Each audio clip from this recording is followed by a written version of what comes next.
চলতি মৌসুমে অতিরিক্ত দামে আলুর বীজ কেনার পাশাপাশি সার ও কীটনাশকেও কৃষকদের গুনতে হয়েছে বাড়তি খরচ। ফলে এবছর প্রতি হেক্টর জমিতে আলুর উৎপাদনে কৃষকদের ব্যয় বেড়েছে 40 থেকে 50 হাজার টাকা। ভরা মৌসুমেও নেই আলুর দাম।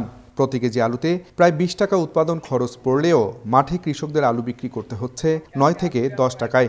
এতে চরম বিপাকে পড়েছেন আলু চাষিরা। আমি অগ্রিম আলু করছি কিছু, 9 টাকা কেজি বিক্রি করছি। তাতে দেখা যায় আমার 24 শতকে প্রায় 10 থেকে 12 হাজার টাকা তো বেশি লস আসে। বীজ কিনলাম হইলো 120 টাকা কেজি, কোনটাই খরচ বেশি, সারের দাম বেশি। কৃষকদের অভিযোগ, গত বছর 60 থেকে 70 কেজির আলুর বস্তা হিমাগারে সংরক্ষণে খরচ পড়েছে 350 টাকা থেকে 385 টাকা পর্যন্ত।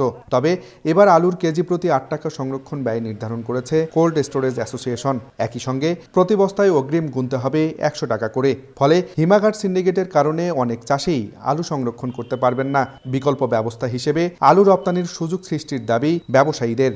অর্ধেক পাউডারে দ্বিগুণ উজ্জ্বলতা, নতুন রিন অ্যাডভান্সড অর্ধেক পাউডারে দ্বিগুণ উজ্জ্বলতা।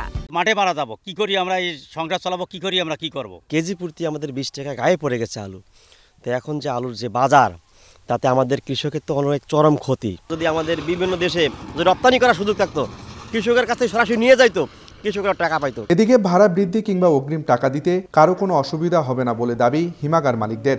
অনেকের সময় মাল নিতে হুড়াহুড়ি হবে, হুড়াহুড়ি পরিবর্তিতে মানুষ আগামমুখী নিয়ে যাচ্ছে, যার যেটু প্রয়োজন। চলতি বছর রংপুর অঞ্চলে আলুর উৎপাদন লক্ষ্যমাত্রা নির্ধারণ করা হয়েছে প্রায় 27 লাখ মেট্রিক টন। আর 71টি হিমাগারে আলুর ধারণ ক্ষমতা 7,32,572 মেট্রিক টন। আব্দুর রশিদ জীবন, সময় সংবাদ, রংপুর।